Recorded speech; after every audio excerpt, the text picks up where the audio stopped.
Our next presenter is Madelyn Davis. She's from Manson and attends high school at Manson Northwest Webster.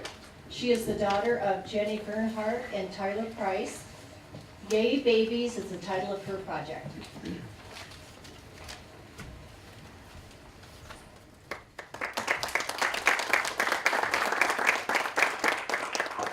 Herbert Hoover said, "Children are our most valuable natural resource," and I strongly agree. Children are the future, and we need to do everything in our power to help them. Over 21 million children within the United States live in or below the poverty line. My mission is to provide necessities to kids and their parents in order to break the cycle of poverty. Hi, I'm Maddie, and this is my Baby Betterment Project. The United States is one of the highest teen pregnancy rates in the Western industrialized world. According to DoSomething.org, 3 in 10 teen pregnancies will occur each year. That is almost 750,000 teen pregnancies each year. I am an example of teen pregnancy. My mom had me at 19. She had my brother at 20. I am fortunate enough that my mom had the resources to pull us out of poverty, but it was a long road. I am lucky because my mom beat the statistics by achieving a master's degree, but most people aren't so fortunate. Less than 2% of teen moms will have a master's degree by age 30. Our lives were forever changed by this. The struggling of young mothers has always been important to me because of my upbringing. And when I was in high school and a friend of mine with a tough home life got pregnant at age 15, I did everything in my power to help her. I went out to garage sales and gathered items for her and her future child. I contacted local resources in the community to see what we could do to help her. I realized that this could become a passion of mine, and I started collecting items not just for her and her child, but for the people in our community and their children. I spent the summer between my sophomore and junior year in high school collecting items each weekend. I went to garage sale after garage sale to help her. I did this my whole summer until I had a room filled up in our house with items. I also contacted local people in the area to ask for donations of gently used items and clothing. For those brief moments of shopping for baby items, I was able to feel for what it is like to be a teen mom and the stigma around it. At times, I felt people looking at me when I was grabbing baby clothes or looking at cribs. My empathy for these women and their families grew. For months, my mom had been telling me that I had to stop hoarding baby items. In all fairness, it was somewhat out of hand because I wasn't quite sure what I was going to do with them yet. At this point, I had a room so filled in our house that I had to move it over to a spare bedroom at my grandpa's. The first items I was able to donate went to this friend. And at this point, I realized my passion could turn into something real.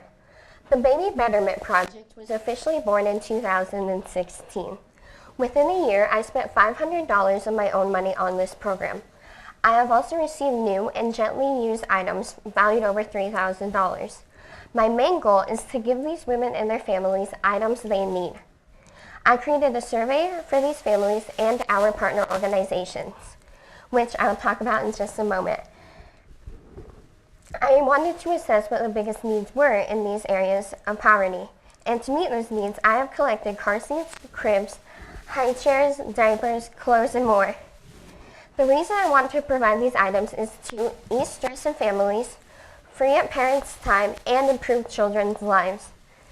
To accomplish this, I have set up partnerships with other organizations in the area that have clients that are living in poverty and can benefit from my services. I currently have a resource through the Beacon of Hope, our local men's shelter. She told me when she heard about my project, she thought it was perfect because she never knows what to do with items she gets from women and children.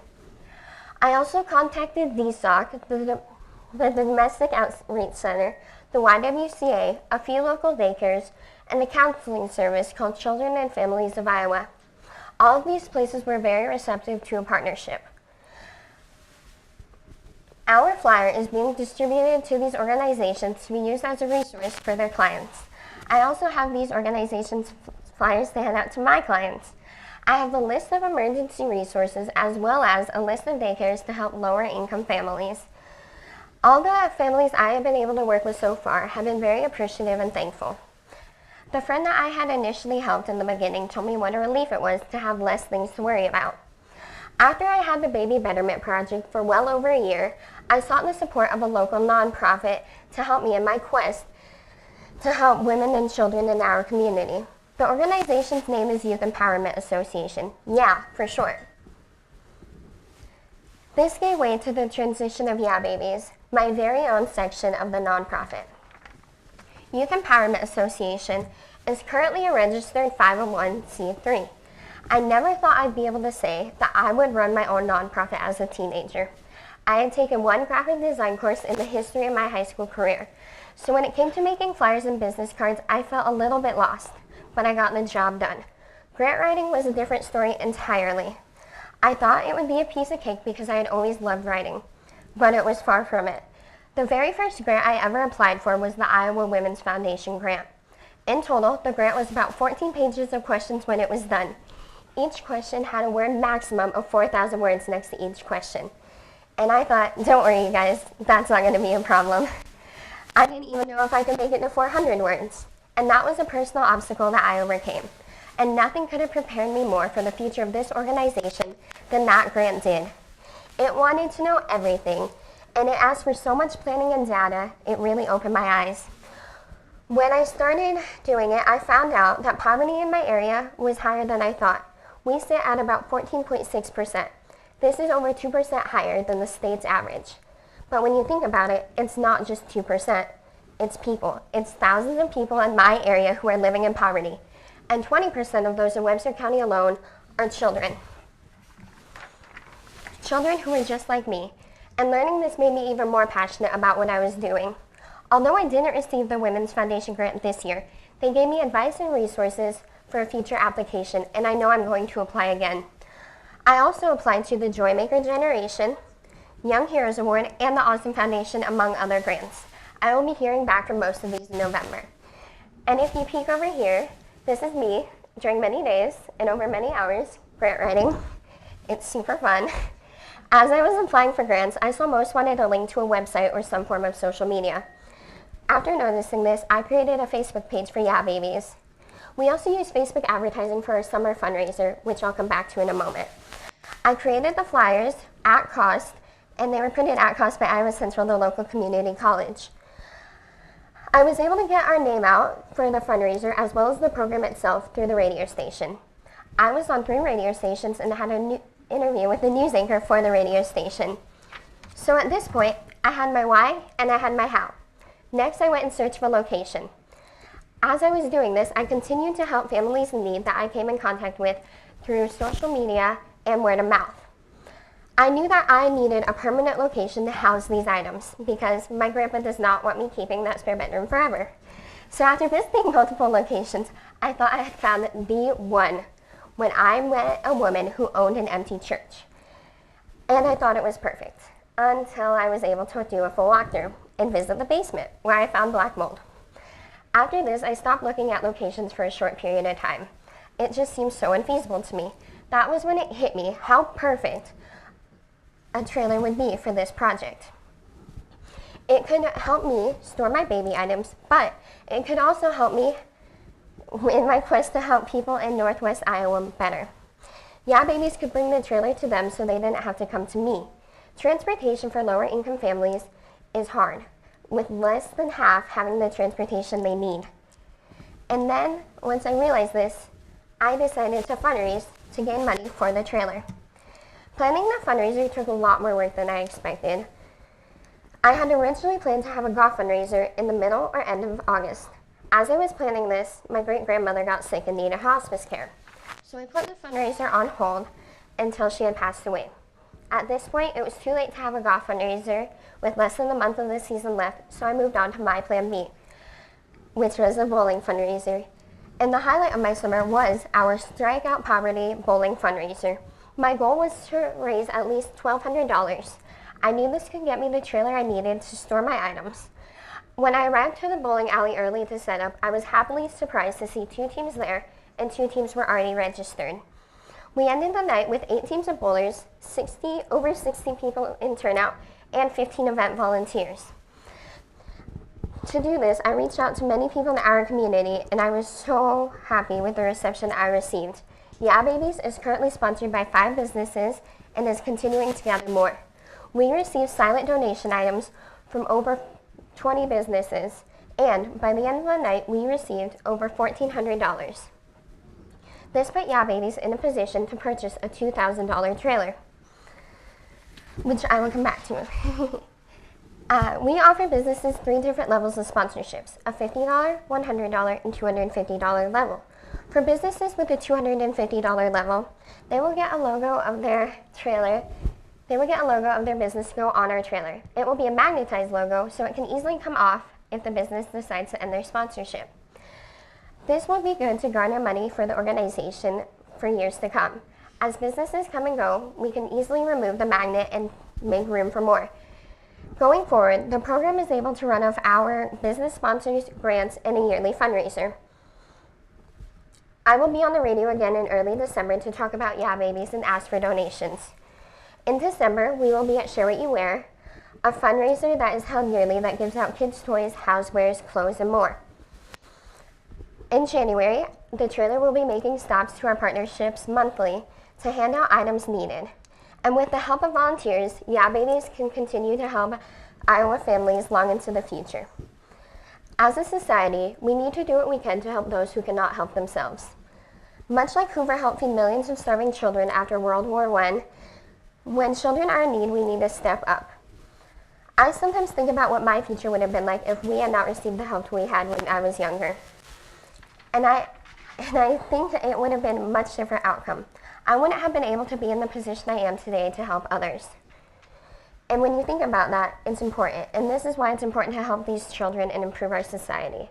As we close, I'd like to remind you, children are our most valuable natural resource.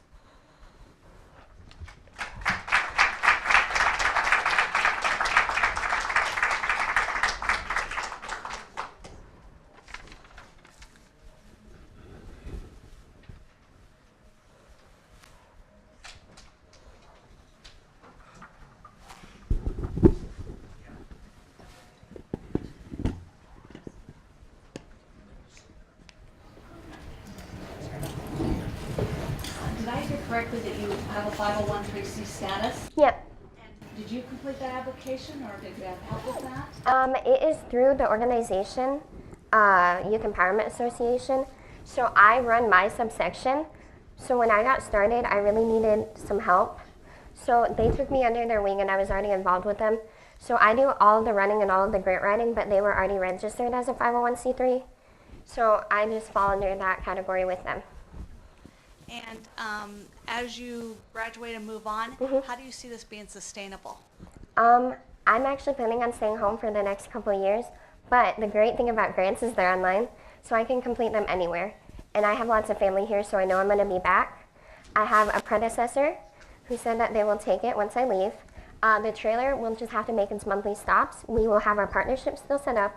I'll do the grant writing, and I come home every year, I'm planning at least, for Share What You Wear, which will probably be the biggest thing. I can still do the radio once or twice a year when I come home. And I'll have the person who's able to do what I'm not able to do here and take the trailer places. Did you keep track or keep tally of how many different families that you helped or how many different things that you were able to donate? And how did you end up spending your time over the summer as far as frequency of deliveries or getting new items? I continued to go to garage sales like I had done the previous summer to get items. I got more donations from talking to people who I know had had children. We had just created our Facebook page, probably June-ish. So I continued to meet people through that, and that's how I went out and helped them. I probably helped 10 to 15 families so far. Now that we are on the radio, it is gaining more attention, especially with the big fundraiser that we just had a couple weeks ago. So I have received more people talking to me about it. And yeah, I think I answered that all. Do you have any other questions? Great. Do you provide any like perishable items like diapers or formula, things like that? Yep, I do. I have diapers and formula. I'm making sure to check on the expiration date, so I'm really trying to stay on top of that. So my goal is to get those out soonest, especially with diapers and formula being some of the biggest needs. It's really easy to cycle through them. So we'll get rid of some and I'll get some more and then it'll just go through. So that stuff's actually really easy to get off to other people. It is some of the biggest needs. And if it does expire, I will toss it out. But it hasn't been a problem so far with people just needing it consistently. And do you have a list of like county services, state services when you visit these families? There's other services available to them, or do people refer to you, and do you refer to other services that the family might access? Yeah, with our partnerships, we each have each other's flyers. So if they see a family in need, with the Domestic Outreach Center, it's more to protect families through domestic assault. But usually when people are leaving families, they have nothing. So that's when they can contact me, and I have the items that they need in a hurry that they weren't able to take with them. So doing this with our partnerships, I can help people that I think need those certain resources, and they can send people over to me that they think I could help. All right, any other questions? All right, thank you guys.